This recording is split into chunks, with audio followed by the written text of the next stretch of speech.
My wife's mother calmly said, "If you leave him, I'll make sure you never struggle again."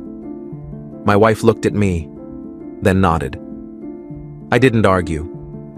I simply asked her father one quiet question and watched his face change before he answered. By the end of the week, no one in that house was married anymore. I'm 35, and until 3 months ago, I thought I understood my marriage. I'd been with my wife for 8 years, married for 5. We met through mutual friends at a party, started dating, moved in together after a year, got married 2 years after that. She came from money, old money, the kind where her parents had a trust fund for her before she could walk. I came from a middle-class background, worked my way through college, landed a decent job in operations management, made good money, but nothing compared to her family's wealth.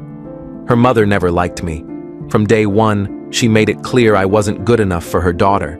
At our wedding, she gave a toast that was more insult than celebration. Well, she chose love over security. Let's hope that works out. Everyone laughed uncomfortably. I should have seen the warning signs then. But my wife always defended me, always stood by my side. Or so I thought. Things started changing about 6 months ago. She began spending more time with her family. Weekly dinners at her parents' house turned into twice a week, then 3 times. She'd come home from those dinners quieter, more distant. When I'd ask what was wrong, she'd say nothing, just tired, just stressed. Then came the comments, little things at first. My mother mentioned that her friend's daughter married a lawyer.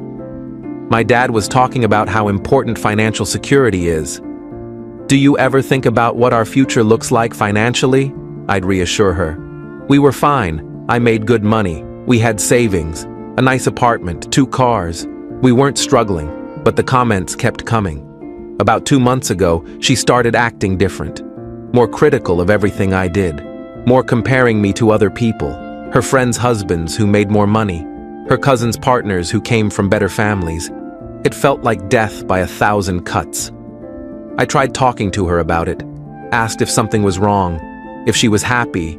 She'd say yes, everything was fine, I was being paranoid, but I could feel her pulling away. 3 weeks ago, she told me we needed to have dinner at her parents' house, something important to discuss. I asked what it was about. She said we'd talk there. I had a bad feeling, the kind that sits in your stomach and won't leave. But I went anyway. We got to her parents' house around 6 p.m. on a Saturday. Her father answered the door, barely looked at me, just nodded toward the dining room. Her mother was already seated, along with my wife's younger sister and her brother-in-law. "Sit down," her mother said. Not a greeting, a command. I sat. My wife sat next to me but didn't look at me. That's when I knew something was very wrong. Her mother folded her hands on the table. "We need to discuss your marriage." "Excuse me? Your marriage. It's not working." I looked at my wife. "What is she talking about?" My wife stared at her plate. "I've been talking to them about us, about how things have been." "What things?" "How you're not providing the life I thought I'd have." I felt like I'd been punched. "What? We have a great life. We have everything we need." Her mother interjected. "You have a comfortable life, not a great one. My daughter deserves better than comfortable. We're happy. Are you?" Her mother looked at my wife.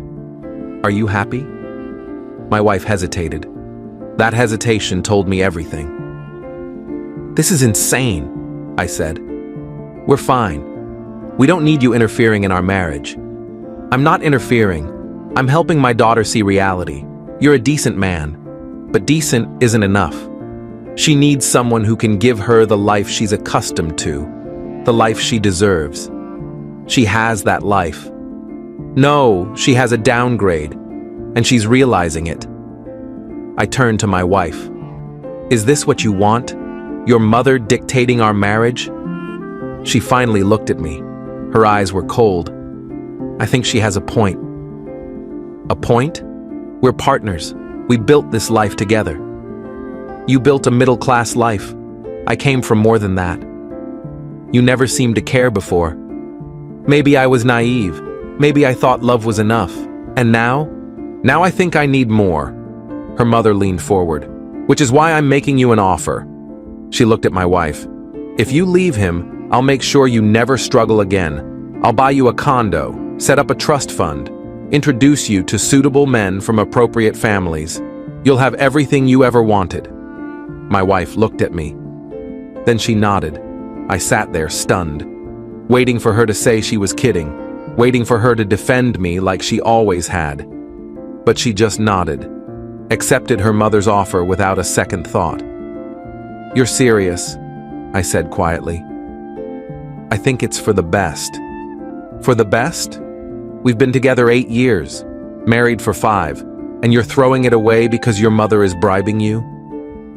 It's not a bribe. It's security. It's control. Can't you see that? She's been poisoning you against me for months. Nobody poisoned me. I came to this conclusion on my own. Did you? Or did she plant every seed of doubt in your head? Her mother smiled. This conversation is over. You'll be served divorce papers next week. I suggest you cooperate. Make this easy on everyone. I looked around the table. Her father sat there silently. Her sister looked uncomfortable but said nothing. Her brother-in-law stared at his hands. Then I looked at her father. Really looked at him. He wouldn't meet my eyes. And suddenly something clicked. Something I'd noticed over the years but never put together. I turned to him. Can I ask you something? He glanced up. What? How did you and your wife meet? He frowned. What does that have to do with anything? Just answer the question. He shifted uncomfortably. Through family friends. And when did you get married? 28 years ago. Were you in love? That's not... Were you in love with her or did her family arrange it? The room went silent. Her mother's face went pale. Her father's jaw tightened. Answer the question, I said calmly. He took a breath. Her family thought we'd be a good match. So arranged. And did you have someone else? Someone you actually loved? His face changed. That's none of your business. Did you? Yes, he said quietly. But it didn't matter. This is how our families did things. I looked at her mother. And you? Did you love him? This is inappropriate. Did you love him, or did you marry him for money and status? I made a practical choice. So no, you didn't love him, and he didn't love you. You've been in a loveless marriage for 28 years, and now you're trying to force your daughter into the same situation. It's not loveless, it's stable. It's miserable. Anyone with eyes can see it. You two barely speak to each other. You sleep in separate rooms. You take separate vacations. That's not a marriage. That's a business arrangement. Her father stood up. That's enough. Is it? Because I think your wife has been projecting her own regrets onto our marriage. She married for money and status and has been unhappy ever since. So now she's convinced your daughter to make the same mistake. My wife spoke up. That's not what's happening. Isn't it? Tell me honestly. Were you unhappy before your mother started talking to you? Before she started pointing out everything I wasn't? She didn't answer. That's what I thought. I stood up. I'm not going to fight for someone who doesn't want to fight for us. If you want a divorce, fine. I'll sign the papers. But I want you to know something. In 5 years, you'll be exactly like your mother, sitting in a big empty house with someone you don't love, wondering what happened to your life. And you'll remember this moment. The moment you chose money over everything else. I walked out, drove home, packed some clothes, stayed at a friend's place that night. The next morning, my wife's sister called me. I almost didn't answer, but something made me pick up. I need to talk to you, she said. About what? About what you said last night, about my parents. What about them? You were right. They're miserable. They have been for years. And my mother has been doing the same thing to me, questioning my marriage, suggesting I could do better. Are you calling to tell me I ruined family dinner? No, I'm calling to tell you that I talked to my father after you left. He broke down, told me everything about the woman he loved, about how his family forced him to marry my mother, about how he spent nearly 3 decades in a prison of his own making. Why are you telling me this? Because my mother's been doing this to all of us, controlling everything, manipulating everyone, and I'm done. I told my husband everything last night. We're going to separate ourselves from my family, get some distance, figure out our own marriage without her interference. Good for you. There's more. My father is leaving my mother. I stopped. What? He said what you said last night woke him up, made him realize he's wasted enough of his life. He's filing for divorce, moving out, starting over. He's in his 50s. He said better late than never. I didn't know what to say. My sister is reconsidering too, she continued. What you said got to her. She called me this morning, said she needs to think about what she really wants, not what our mother wants for her. And your mother? Furious, blaming you for destroying the family. But my father told her this has been coming for years. You just finally said what everyone was thinking. That was 4 days ago. Since then, everything has accelerated. My wife's father moved out, filed for divorce. Her mother hired an aggressive lawyer, but he's standing firm. Their sister and her husband are in counseling, working through years of accumulated pressure from her family. And my wife? She's living in that big house with her mother, both of them alone. Both of them dealing with the consequences of choosing security over love. She called me yesterday, asked if we could talk. I said sure. We met at a coffee shop near our apartment. She looked tired. I made a mistake. Which one? Listening to my mother. Letting her convince me you weren't enough. You were always enough. I just lost sight of that. Because she spent months tearing me down. I know, and I'm sorry. Sorry doesn't fix this. I know that too. But I want to try. I want to go to counseling, work through this, prove to you that I choose us. Do you? Or do you choose us because your mother's plan fell apart? Because your father left and suddenly you see what a loveless marriage actually looks like? She looked down. Maybe both, but that doesn't mean I don't mean it. Here's the thing. I don't trust you anymore. You looked at me that night and nodded when your mother offered to buy you out of our marriage. You were willing to throw away 8 years for a condo and an introduction to suitable men. That's not love. That's not partnership. I was confused. You were bought. And the only reason you're here now is because the deal fell through. Your mother can't offer you stability anymore because her own marriage is falling apart. So now you come back to me, your safety net. That's not fair. Isn't it?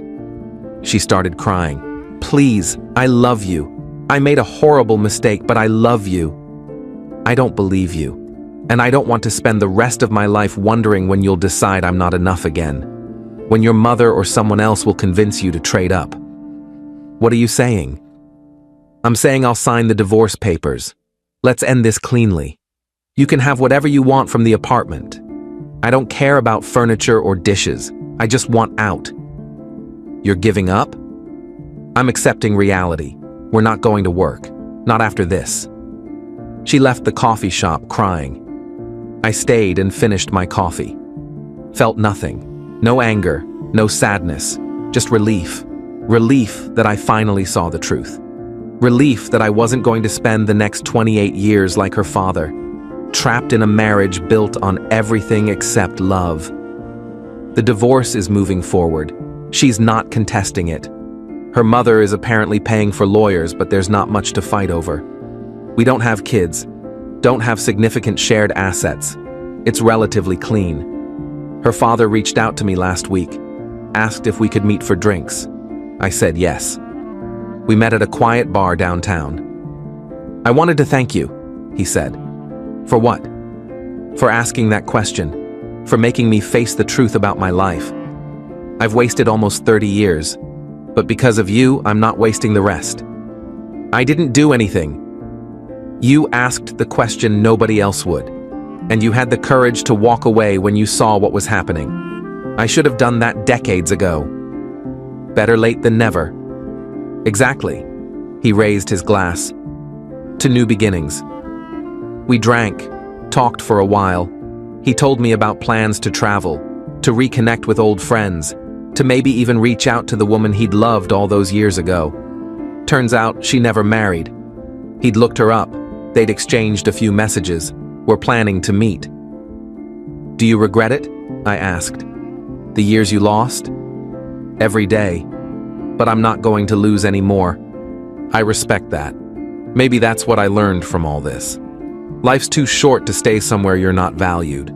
Too short to let other people dictate your happiness.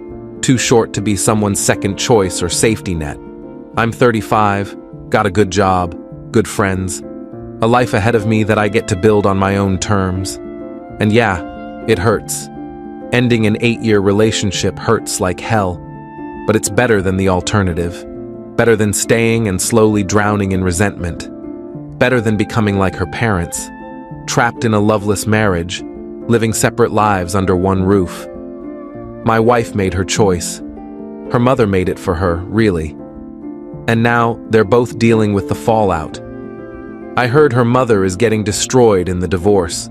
Turns out prenups work both ways. Her father's lawyer is having a field day. As for me, I'm moving on. Got a new apartment lined up. Smaller than what we had. But it's mine. No baggage, no history. Just a fresh start. Someone asked me if I'd take her back if she kept trying. Hell no. Trust is like glass. Once it's broken, you can glue it back together, but you'll always see the cracks. I'd spend the rest of my life wondering when she'd break it again, when someone would offer her something better, when I'd stop being enough. I deserve better than that. We all do. The irony isn't lost on me. Her mother tried to secure her daughter's future by destroying our marriage. Instead, she destroyed her own. Her father's finding happiness for the first time in decades. Her sister's actually communicating with her husband. And my wife? She's stuck in that mansion with her mother, both of them learning that money can't buy back what they threw away. I saw her father again last weekend. He looked younger, happier, said he'd reconnected with his old flame. They're taking it slow, but there's something there, something real. After 28 years of pretending, he finally gets to feel something genuine. Does it scare you? I asked him. Starting over at your age? Terrifies me, he admitted. But you know what scared me more? Dying without ever really living. Spending another 28 years in that house, pretending everything was fine when it was slowly killing me inside. I get that now. That's what would have happened if I'd stayed. I'd have spent years trying to prove I was enough, while she spent years resenting that I wasn't what her mother wanted. We'd have become exactly like her parents. Two people sharing space but not a life. The divorce will be final next month. My lawyer says it's one of the smoothest he's handled. No fighting over assets, no custody battles. Just two people acknowledging it's over and moving on. Well, one person acknowledging it. She's still sending texts, still asking to talk, still saying she made a mistake. But here's what she doesn't understand. I'm not angry anymore. I'm not hurt. I'm just done. You can't unnod. You can't take back that moment when you looked at me and agreed to throw away our marriage for a bribe. That moment showed me everything I needed to know about who you'd become. Or maybe who you always were. And I just didn't want to see it. Her mother's world is imploding too. The divorce with her husband is ugly. He's methodical, patient, and after 28 years of silent resentment, he's taking everything he's legally entitled to. The house they lived in, his family's money bought it, the cars, his, the vacation home, his.